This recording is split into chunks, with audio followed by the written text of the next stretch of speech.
నమస్తే ఆర్ఎన్ మీడియాకు స్వాగతం. వార్తల్లో ముందుగా ముఖ్యాంశాలు చూద్దాం.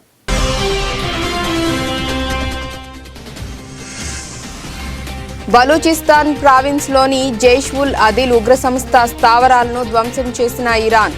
2 చిన్నారులు మృతి చెందారని, మరో 3 బాలికలు తీవ్రంగా గాయపడ్డారన్న పాక్.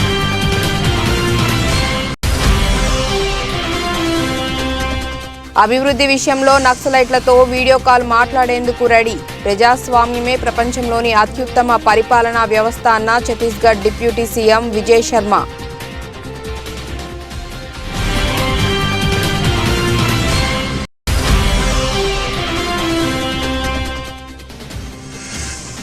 ఘనంగా మొదలైన ఆలంగనల్లూరు జల్లికట్టు ఉత్సవాలు. జల్లికట్టు ఉత్సవాలను చూసేందుకు దేశ విదేశాల నుంచి భారీగా తరలివస్తున్న జనం.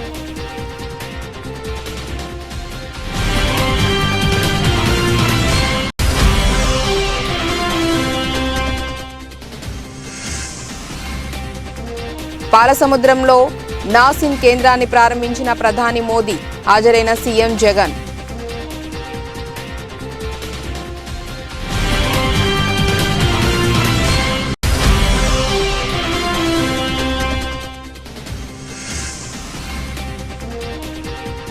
భద్రాచలం వెళ్లినట్లే అయోధ్య రామ మందిరానికి కూడా వెళ్తా. 2 ఆలయాల మధ్య తేడా లేదన్న సీఎం రేవంత్ రెడ్డి.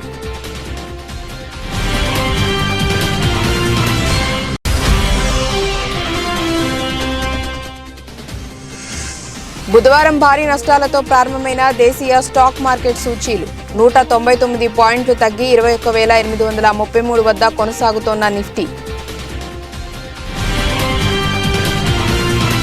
పాకిస్తాన్లోని ఉగ్రవాద స్థావరాలపై దాడి చేసినట్లు ఇరాన్ ప్రకటించింది. పాకిస్తాన్లోని జైష్ అల్ అదల్ ఉగ్రవాద సంస్థ స్థావరాలపై దాడి చేసినట్లు తెలిపింది. ఈ దాడికి ఇరాన్ క్షిపణులు, డ్రోన్లను ఉపయోగించింది. అయితే ఇరాన్ దాడులను పాకిస్తాన్ విదేశాంగ మంత్రిత్వ శాఖ తీవ్రంగా ఖండించింది. దాడిలో 2 అమాయక పిల్లలు చనిపోయారని, మరో 3 బాలికలు గాయపడ్డారని వెల్లడించింది. ఇది పాకిస్తాన్ సార్వభౌమాధికారాన్ని ఉల్లంఘించటమేనని, ఈ దాడి తీవ్ర పరిణామాలకు దారితీస్తుందని హెచ్చరించింది. గాజాలో ఇజ్రాయిల్, హమాస్ మిలిటెంట్లకు మధ్య జరుగుతున్న యుద్ధం మరింత విస్తరించే అవకాశం ఉన్న క్రమంలో ఈ దాడులు చోటు చేసుకున్నాయి. మరోవైపు సోమవారం ఇరాకీ నగరం ఇర్బిల్లోని యుఎస్ కాన్సులర్ కాంపౌండ్కు సమీపంలో ఉన్న ఇజ్రాయెల్ గూఢచారి ప్రధాన కార్యాలయం తీవ్రవాద ఇస్లామిక్ స్టేట్ గ్రూప్తో సంబంధం ఉన్న లక్ష్యాలపై కూడా ఇరాన్ క్షిపణులను ప్రయోగించింది. ఇరాన్ దాడికి ఇరాక్ కూడా ఖండించింది. ఇరాక్ సార్వభౌమాధికారానికి ఈ దాడి భంగకరమని, దాడిలో అనేక మంది అమాయక పౌరులు మరణించారని తెలిపింది. అభివృద్ధి విషయంలో నక్సలైట్లతో వీడియో కాల్ మాట్లాడేందుకు తాను సిద్ధంగా ఉన్నట్లు ఛత్తీస్గఢ్ డిప్యూటీ సీఎం విజయ్ శర్మ తెలిపారు. ప్రజాస్వామ్యమే ప్రపంచంలోని అత్యుత్తమ పరిపాలనా వ్యవస్థ అని ఆయన అన్నారు. రాయ్పూర్లో మీడియాతో మాట్లాడుతూ నక్సల్స్తో వీడియో కాల్ మాట్లాడేందుకు సిద్ధంగా ఉన్నామని, వాళ్లు ప్రభుత్వం ముందుకు రాలేని పక్షంలో తాను వీడియో కాల్ చేసేందుకు రెడీగా ఉన్నట్లు చెప్పారు. అభివృద్ధిని ఎందుకు అడ్డుకుంటున్నారో కారణం చెప్పాలని అన్నారు. ప్రజాస్వామ్య వ్యవస్థలో ఏ ప్రభుత్వం నక్సల్స్ను వాడుకుందో వాళ్లే చెప్పాలని ఆయన పేర్కొన్నారు. ఆ రాష్ట్ర హోంశాఖ బాధ్యతలు కూడా విజయ్ శర్మ వద్దే ఉన్నాయి. నక్సల్స్ గురించి ప్రశ్న వేసిన సమయంలో ఆయన మాట్లాడుతూ రోడ్లు, బ్రిడ్జిల నిర్మాణాన్ని నక్సల్స్ వ్యతిరేకిస్తున్నారంటున్నారు. కానీ ఇటీవల రోడ్లు కావాలంటూ వాళ్లు కరపత్రాలను జారవిడిచారని గుర్తు చేశారు.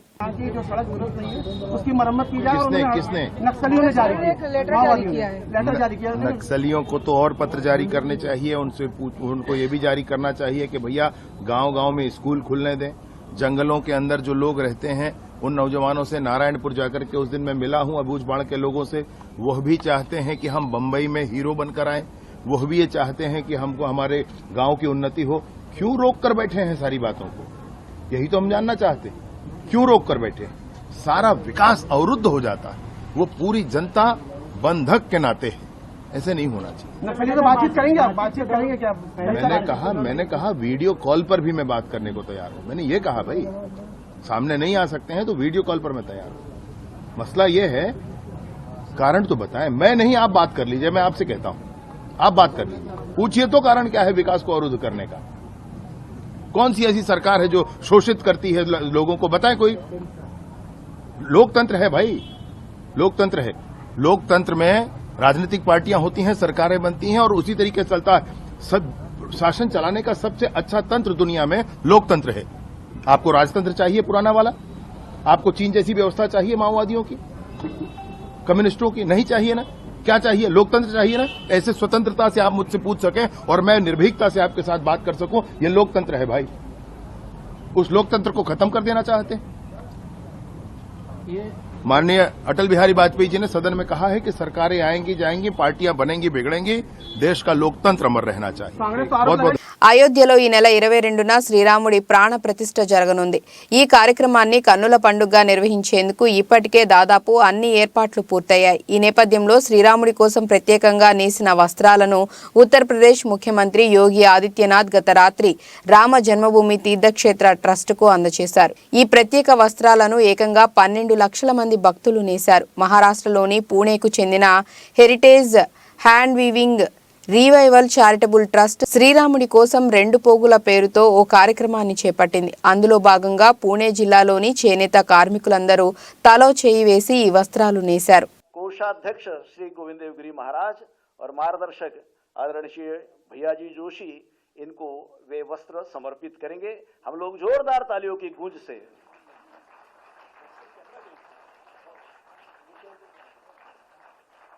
आदरणीय मुख्यमंत्री महोदय के कर कमलों द्वारा यह वस्त्र राम जन्मभूमि न्यास के कोषाध्यक्ष और मार्गदर्शक इनको समर्पित हो रहा है. आपके सम्मुख एक बार जोर से गगन गुंजाने वाली तालियां होनी चाहिए.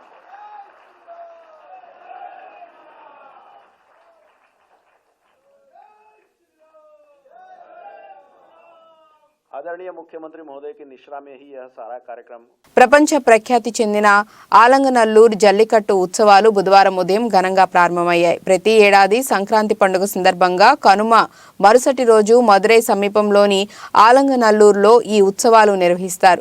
ఈ జల్లికట్టు ఉత్సవాలను చూసేందుకు దేశ విదేశాల నుంచి కూడా జనం భారీగా తరలివస్తారు.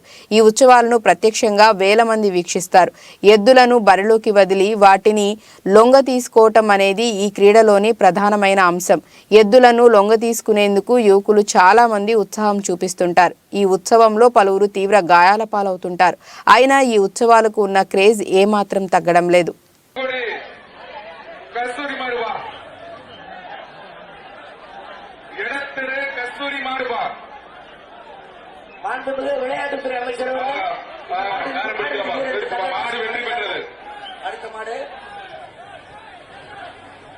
இந்த மாட்டிற்கான தங்க காசினை வழங்கிக்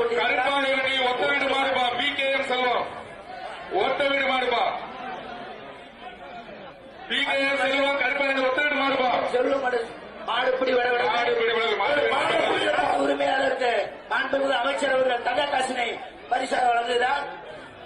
மாட்டு உரிமையாளர் தங்க காசு வாங்கிக்கங்க.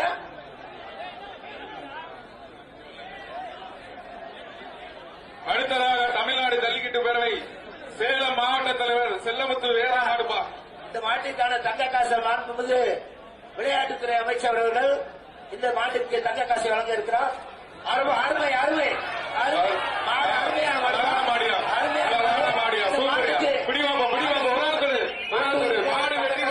ప్రధాని నరేంద్ర మోదీ శ్రీ సత్యసాయి జిల్లాలో పర్యటించారు. జిల్లాలోని పాలసముద్రంలో స్థాపించిన national academy of customs, indirect taxes and narcotics ను ప్రారంభించారు.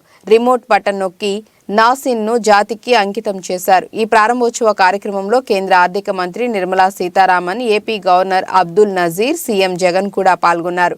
ఈ సందర్భంగా ప్రధాని మోదీ ప్రసంగిస్తూ చారిత్రక ప్రదేశంలో నాసిన్ ను ఏర్పాటు చేయటం హర్షణీయమని పేర్కొన్నారు. ఒక గొప్ప సంస్థను ప్రారంభించటం పట్ల ఆనందంగా ఉందని తెలిపారు. గతంలో పన్నుల విధానం గందరగోళంగా ఉండేదని, జీఎస్టీ తీసుకొచ్చి పన్నుల విధానాన్ని సరళీకృతం చేశామని అన్నారు. ప్రజలు చెల్లించే పన్నులు తిరిగి ప్రజల సంక్షేమానికే వినియోగించాలని ఇదే రామరాజ్య సందేశమని మోదీ పేర్కొన్నారు. రామరాజ్య భావన నిజమైన భావన అని మహాత్మా గాంధీ చెప్పారని వెల్లడించారు. కాగా అయోధ్యలో శ్రీరామ విగ్రహ ప్రాణ ప్రతిష్ఠ కోసం 11 రోజుల అనుష్ఠానం చేస్తున్నారని తెలిపారు. इस शानदार कैंपस की बहुत बहुत बधाई.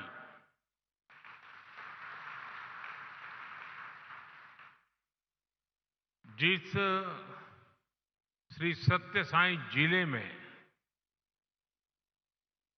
जिस क्षेत्र में एक कैंपस बना है वो अपने आप में विशेष है. ये क्षेत्र अध्यात्म, राष्ट्र निर्माण और सुशासन से जुड़ी हमारी विरासत का प्रतिनिधित्व करता है।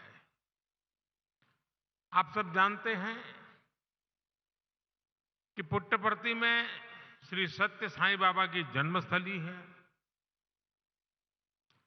ये महान स्वतंत्रता सेनानी पद्मश्री श्री कल्लूल सुब्बाराव की भूमि है।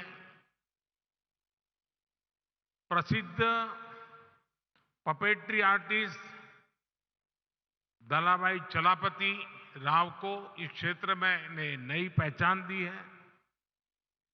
इस धरती से विजयनगर के गौरवशाली राजवंश के सुशासन की प्रेरणा मिलती है। ऐसी प्रेरणादायी जगह पर नैसीन का यह नया कैंपस बना है।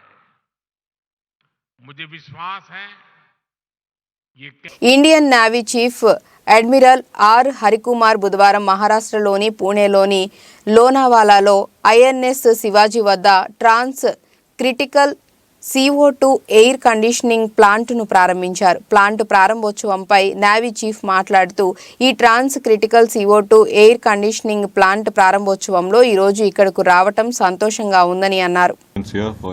Marine engineering, and they have worked along with Indian Institute of Science, Bangalore, and a host of industry partners to get this developed. Tata engineers and a whole lot of them who are here. You can interact with them after this. This is a major step towards meeting government's commitment to reduce global warming and the emission of gases which are harmful to the environment. This is a technology which probably existed for they used CO2 as a refrigerant in the 19th century, early 19th century. But that time the technology was not fully developed and it was not efficient enough. And that's why we subsequently shifted to different types, so the CFC, HCFC, HFC, and now we have this team has pioneered the use of. తాను భద్రాచలం వెళ్లినట్లే అయోధ్య రామ మందిరానికి కూడా వెళ్తానని CM Revanth Reddy అన్నారు. రెండు ఆలయాల మధ్య తేడా లేదని అన్నారు. అయోధ్య ఆలయం హిందువుల అందరిది అని బీజేపీకి సంబంధం లేదని వ్యాఖ్యానించారు. ఇది బీజేపీకి పొలిటికల్ గా ఎలా హెల్ప్ అవుతుందని ప్రశ్నించారు. రామ మందిరం ప్రారంభోత్సవానికి వెళ్తున్నారా అని రిపోర్టర్ అడగగా అసంపూర్తిగా నిర్మించిన గుడికి నిజమైన హిందువులు వెళ్లరని సమాధానమిచ్చారు. Impact the build up to the Lok Sabha elections. It is nothing to do with BJP. The Ram temple belongs to all Hindus, whoever believes Ram, Sri Ram. So how come it is going to help BJP for politics? If they are claiming they are going to get some benefit from the Ram temple, they are playing simple religion politics. How come they are going to play religion politics? Do you think it would have been a good idea for Congress leaders also to go to the Ram temple inauguration? Whoever believes, whoever want to visit, this is not first day or this is not the last day. So years together we have been there. Future also we are going to there. No, on the issue of going for the inauguration of the Pan Pratishtha, do you think it would have been good if, would you have liked to go? Real Hindu believers are there. Incomplete temple cannot do all these such programs. Four Shankaracharyas refused to go Ayodhya. So there are different arguments are there.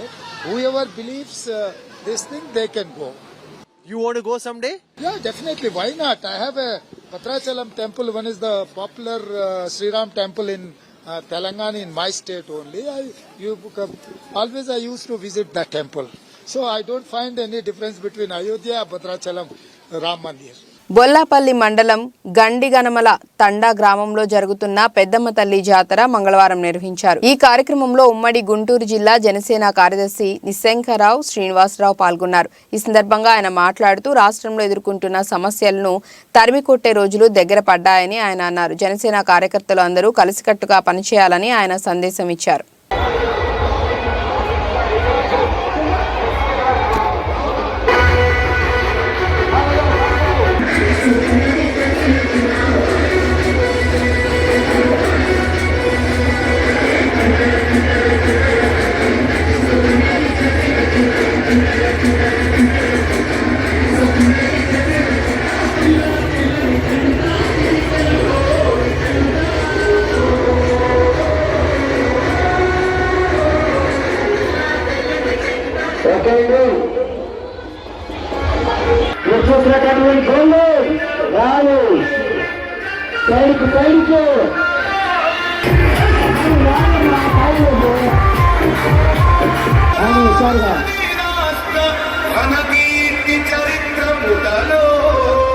ఈ song is by DJ Mahesh Leela.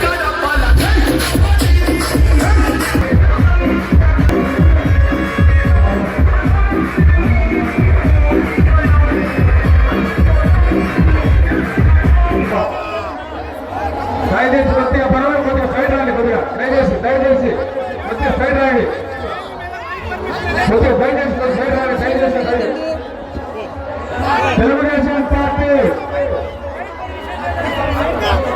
రైతు నాయకులు పెమ్మసాని నాగేశ్వరరావు గారిని వేదిక నిలవాల్సిందిగా కోరుతున్నాం, అందజేస్తున్నాం. Telugu Desam party మండల అధ్యక్షులు.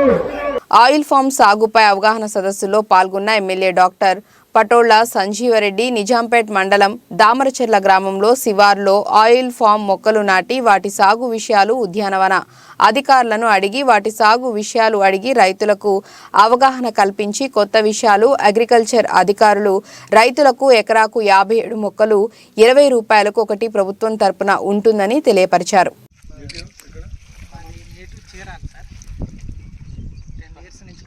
ముందు వేసే వాళ్ళకి ఇది కొత్త పంట అని అనుమానం ఉన్నా మీరు బయట అగ్రికల్చర్తో పాటు మా డిపార్ట్మెంట్తో పాటు మా కంపెనీ వాళ్ళు కూడా వచ్చి సాయిల్ శాంపుల్ తీసుకుంటాం, వాటర్ శాంపుల్ కూడా తీసుకొని టెస్టింగ్ చేశాక సూటబుల్ అవుద్ది. కాకపోతే రైతు సాటిస్ఫాక్షన్ కోసం ఖచ్చితంగా మేము చేసి రిజల్ట్ ఇస్తాం. ఒక 10 డేస్లో మా రిపోర్ట్ ఇస్తాం సార్.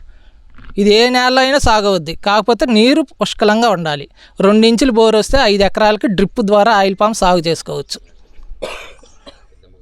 అది ప్రకాశం జిల్లా కొమరోలు మండల పరిధిలోని చింతలపల్లె పంచాయతీలో వివిధ గ్రామాలలోని నిరుపేదలకు దుప్పట్లు పంపిణీ కార్యక్రమాన్ని లఘు చారిటబుల్ ట్రస్ట్ అధ్యక్షుడు పందరుపోయిన ప్రసాద్ ఆధ్వర్యంలో కొత్తపల్లిలోని SBNRM పాఠశాలలో ఈ కార్యక్రమాన్ని నిర్వహించారు. ఈ సందర్భంగా పంచాయతీలోని నిరుపేదలకు చలి నుండి మంచు నుండి రక్షణ కోసం దుప్పట్లను పంపిణీ చేశారు. ఈ సందర్భంగా లఘు ట్రస్ట్ అధ్యక్షుడు పందరుబోయిన ప్రసాద్ మాట్లాడుతూ మా సంస్థ తరపున అనేక సేవా కార్యక్రమాలను ఎన్నో సంవత్సరాలుగా చేస్తున్నామని, ప్రస్తుతం చింతలపల్లె పంచాయతీలో చలికి మంచుకు దుప్పట్లు కూడా లేక తీవ్ర ఇబ్బందులు పడుతున్న 200 మందిని గుర్తించి వారికి నాణ్యమైన దుప్పట్లు అందజేశామని అన్నారు.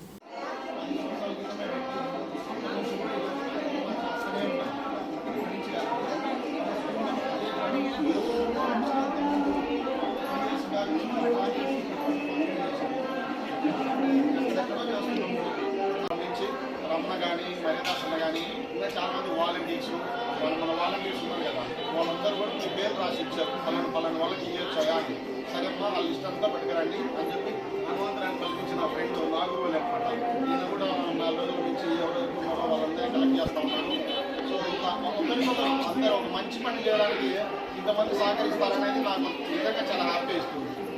ఇంతవరకు అయితే నేను హ్యాపీ. తర్వాత ఏదైనా ముందు కూడా ఇంకా ఏమైనా కార్యక్రమాలు అయితే ఖచ్చితంగా చేయగలుగుతాము. నేను ఒక్కనే అయితే చేయలేను, నాతో పాటు 10 పిల్లలు ఉన్నారు. అందరూ కలిసి అందరి సహకారంతో కొంతమందికి ఏదైనా కొంత చేయాలనేది నా ఉద్దేశం. ఎప్పుడైనా సరే సారు మాత్రం నాకు ఎప్పటి నుంచో ఆయన నేర్చిన బుద్ధులు, ఆయన నేర్పిన నడవడిక అవన్నీ నాకు ఇక్కడే ఉంటాయి. ఇక్కడే ఎన్నో విన్యాసాలు ఉన్నాయి. ఈ బండల మీద కూర్చుని బెంచీలు లేవు, కాళ్ళకు చెప్పులు లేకుండా కూడా ఈ స్కూల్కి వచ్చిన 10 తక్కువ చెప్పులు నడుపుకున్నా నేను. అంటే చెప్పు కూడా బాగోదు. అట్లా వచ్చిన కాబట్టి మనకు విలువ తెలుస్తుంది. వీళ్ళు వీడియో అట్లా కలిగిన మనిషి ఎవడైతే ఉంటాడో వానికి ఆలోచన ఎక్కువైతుంది. ఆదిలాబాద్ బీఆర్ఎస్ జిల్లా అధ్యక్షుడు మాజీ మంత్రి జోగు రామన్న కాంగ్రెస్ పార్టీ నాయకత్వంపై చేసిన ఆరోపణలు హాస్యాస్పదంగా ఉన్నాయని జిల్లా Congress party working president Sridhar అన్నారు. బుధవారం ఉదయం 9 గంటలకు జిల్లా కేంద్రంలో మీడియాతో ఆయన మాట్లాడారు. జిల్లా ఇన్ఛార్జి మంత్రి సీతక్కకు సమస్యలను విన్నవించడానికి వచ్చిన బీఆర్ఎస్ సర్పంచ్లను కాంగ్రెస్ పార్టీ కండువాలు కప్పి చేర్పించుకున్నారని మాజీ మంత్రి చేసిన వ్యాఖ్యలను ఆయన ఖండించారు. మాజీ మంత్రి జోగు రామన్నపై నమ్మకం లేకనే బారాసా కార్యకర్తలు నాయకులు కాంగ్రెస్ పార్టీలో చేరుతున్నారని పేర్కొన్నారు. చేసినటువంటి ఆరోపణలు ఆశాస్పదంగా ఉన్నాయి. అయ్యా జోగురామన్న, మీ పైన, మీ నాయకత్వం పైన, మీ అధిష్టానం పైన నమ్మకం లేకనే మీ బీఆర్ఎస్ పార్టీ నాయకులు మా కాంగ్రెస్ పార్టీ నియోజకవర్గ నాయకులు మా నాయకత్వం మా అధిష్టానంతో చర్చలు జరిపిన తర్వాతనే ఆ రోజు ఇన్ఛార్జు మంత్రి సీతక్క గారి ఆధ్వర్యంలో వారిని కండువాలు కప్పి స్వాగతించడం జరిగింది. అయ్యా జోగురామన్న, ఈరోజు మీరు సమస్యలు చెప్పడానికి వెళ్తే వారికి కాంగ్రెస్ పార్టీ కండువాలు కప్పారని చెప్పేసి మీరు మాట్లాడడం విడ్డూరంగా ఉంది, హాస్యాస్పదంగా ఉంది. అయ్యా జోగురామన్న, మరి వారు సమస్యలు చెప్పడానికి వస్తే కండువాలు కప్పినామని చెప్పేసి అంటున్నావు కదా, వారేమైనా సంక్రాంతికి వచ్చే గంగిరెద్దులా? మరి వారికి మెడలు వంచి కండువాలు వేస్తే కూడా మరి నోట్లో వేలు పెట్టి కొరకని పరిస్థితిలో మీ కార్యకర్తలు ఉన్నారా అని చెప్పేసి నేను ఈరోజు మాట్లాడుతా ఉన్నా. అయ్యా మెదక్ జిల్లా రామాయంపేట మున్సిపాలిటీ పరిధిలో 11వ వార్డులో కౌన్సిలర్ చిలుక గంగాధర్ వినూత్న కార్యక్రమాన్ని చేపట్టారు. సంక్రాంతి పర్వదినం పురస్కరించుకొని తన వార్డు పరిధిలోని మహిళా ఓటర్లకు బహుమతుల పంపిణీ కార్యక్రమాన్ని చేపట్టారు. ప్రతి మహిళా ఓటర్కు కూపన్లు పంపిణీ చేసి కౌన్సిలర్ నేడు అందరి సమక్షంలో లక్కీ డ్రా నిర్వహించారు. సుమారు 445 మంది మహిళా ఓటర్లకు ప్రతి ఒక్కరికి పలు రకాల బహుమతులను వారి చేతులతోనే లక్కీ కూపన్ తీయించి ఎవరికి ఏ బహుమతి వస్తే ఆ బహుమతిని అందజేశారు. దీంతో వార్డు సభ్యులు సంతోషం వ్యక్తం చేశారు. ఈ కార్యక్రమంలో మహిళా వార్డు అభివృద్ధి కమిటీ సభ్యులు శ్రవంతి, వల్లకాటి సౌందర్య, కర్రే నవీన, చిలుక స్వామి, శోభారాణి, ప్రణీత, అలేఖ్య, జ్యోతి, చింతల సాయిలు, చింటూ, శీలం వెంకటరెడ్డి, చిలుక యాదగిరి, చిలుక వెంకటేశం, అల్లాడి వెంకటి, మెట్టు గంగారం తదితరులు పాల్గొన్నారు.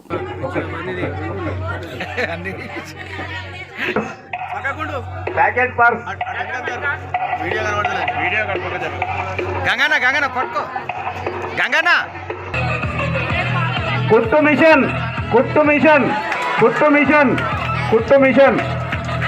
మీ ఇంటికి తీసుకొచ్చి నేను అప్పచెప్పాను. కమిటీ సభ్యులకు ఈరోజు మరి దోమకొండ నరసింహులు గారు మరి మంచి మనసుతోని ఒక్కొక్కరికి ఒక్కొక్క గ్రామ్ బంగారు ఉంగరము ప్రదానం చేయడం జరిగింది. మరి దాతగా వాళ్ళు సహకరించినందుకు నా తరపున మరి మా కమిటీ సభ్యుల తరపున మరి దోమకొండ నరసింహులు గారికి కృతజ్ఞతలు తెలియజేస్తూ ధన్యవాదాలు తెలియజేస్తున్నా.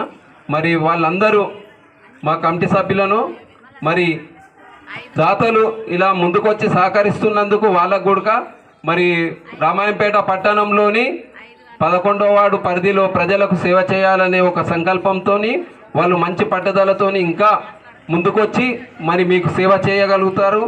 దాతలు మరి పెద్ద మనసుతో నాకు సహకరిస్తున్నందుకు వాళ్ళందరికీ నేను నా కమిటీ సభ్యుల తరపున మరి ప్రత్యేకంగా ధన్యవాదాలు తెలియజేయచ్చు. మరి దోమకొండ నరసింహులు గారు మంచి మనసుతోని సహకరించినందుకు వాళ్ళ కుటుంబ సభ్యులకు మరి ప్రత్యేకంగా ధన్యవాదాలు తెలియజేయుచున్నా. మరి 11వ వార్డులోని మొత్తం మహిళలు 445 మంది మహిళలు ఓటు హక్కు కలిగిన వారు మరి వెళ్ళారు. మరి పాత ఓటర్ లిస్టు ప్రకారంగా 400. ఓబులవారిపల్లె మండలం మంగంపేట కాపుపల్లికి చెందిన Guntakal railway board member Thallem Bharath Kumar Reddy ఆధ్వర్యంలో కనుమ పండుగ రోజు పేద మహిళలకు చీరలు పంపిణీ చేశారు. మంగళవారం మంగపేట చుట్టుప్రక్కల గ్రామాల నుంచి వచ్చిన వందలాది మంది ప్రజలకు పంపిణీ చేశారు. ఈ కార్యక్రమంలో పోలి కృష్ణారెడ్డి, గజ్జల శ్రీనివాసులు రెడ్డి, తల్లెం వెంకట సుబ్బారెడ్డి, తల్లెం రామచంద్రారెడ్డి, ఈశ్వర్ రెడ్డి పాల్గొన్నారు.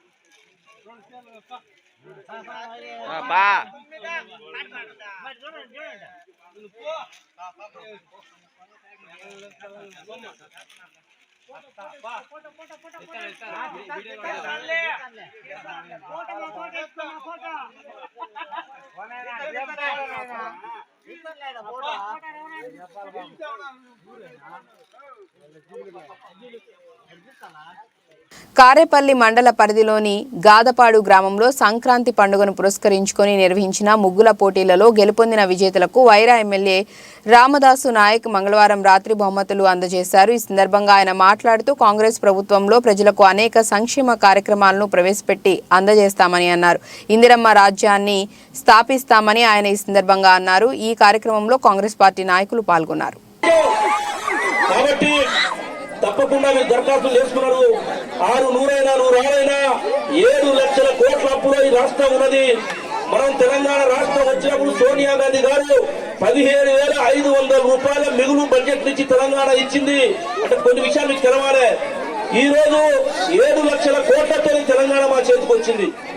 అయినా మీకు ఇచ్చిన మాట ప్రకారం తల తాకట్టు పెట్టారా ఈ రాష్ట్ర ప్రభుత్వం మీకు ఇచ్చిన మాటకి పని చేస్తామని చెప్పేసి ఇంకోసారి మనం చేస్తూ ఇంత మంచి కార్యక్రమం ఇంత రాత్రి పూట ఇంత పెద్ద ఎత్తున చేసిన నాకు పక్కన డిప్యూటీ సీఎం భట్టి కుమార్ గారు బోనకల్లో మీటింగ్ జరుగుతున్నప్పటికీ కూడా మీ అందరూ చూసి మా కళ్ళు నిండాయి. ఆ ప్రోగ్రాం కూడా పోలేకపోయినా మీ అందరిని చూసినందుకు, కలిసినందుకు, మీ అందరికీ నమస్కారం పెట్టినందుకు చాలా సంతోషంగా ఉన్నది. భవిష్యత్తులో కూడా మీ అందరితో కలిసి ఉంటామని చెప్పేసి ఈ వేదిక. అంతర్జాతీయ మార్కెట్లోని ప్రతికూల పరిస్థితుల కారణంగా దేశీయ స్టాక్ మార్కెట్ సూచీలు బుధవారం భారీ నష్టాలతో ప్రారంభమయ్యాయి. ఉదయం 9:22 సమయంలో సెన్సెక్స్ 706 పాయింట్లు నష్టపోయి 72,422 ట్రేడ్ అవుతోంది. నిఫ్టీ 199 పాయింట్లు తగ్గి 21,833 వద్ద కొనసాగుతోంది. డాలర్తో పోలిస్తే రూపాయి మారకం విలువ 83.14 దగ్గర ప్రారంభమైంది. సెన్సెక్స్ 30 సూచీలో భారతీయ Airtel, ITC, UltraTech cement, Reliance, Nestle India, NTPC షేర్లు లాభాల్లో ఉన్నాయి.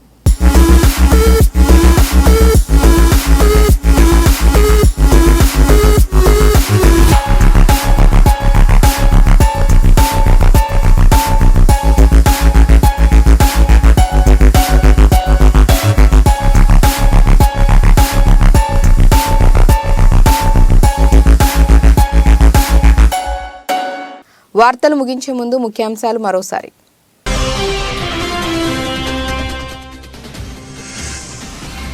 బలూచిస్తాన్ ప్రావిన్స్లోని జైష్-ఉల్ అదిల్ ఉగ్ర సంస్థ స్థావరాలను ధ్వంసం చేసిన ఇరాన్. 2 చిన్నారులు మృతి చెందారని, మరో 3 బాలికలు తీవ్రంగా గాయపడ్డారన్న పాక్.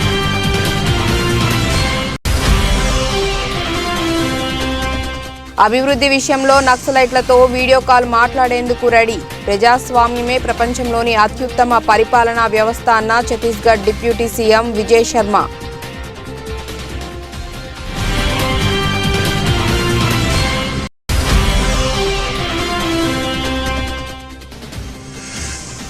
ఘనంగా మొదలైన ఆలంగనల్లూరు జల్లికట్టు ఉత్సవాలు. జల్లికట్టు ఉత్సవాలను చూసేందుకు దేశ విదేశాల నుంచి భారీగా తరలివస్తున్న జనం.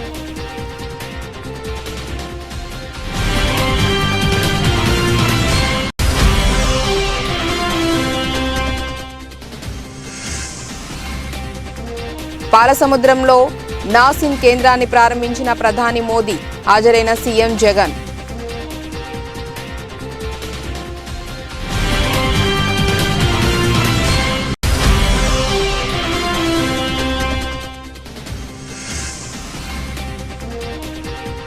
భద్రాచలం వెళ్లినట్లే అయోధ్య రామ మందిరానికి కూడా వెళ్తా. 2 ఆలయాల మధ్య తేడా లేదన్న సీఎం రేవంత్ రెడ్డి.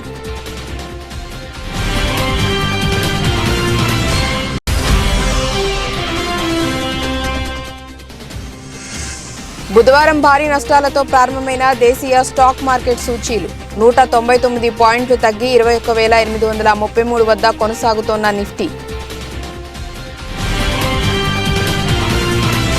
ఇక ఇవి ఇప్పటివరకున్న అప్డేట్స్. నమస్కారం.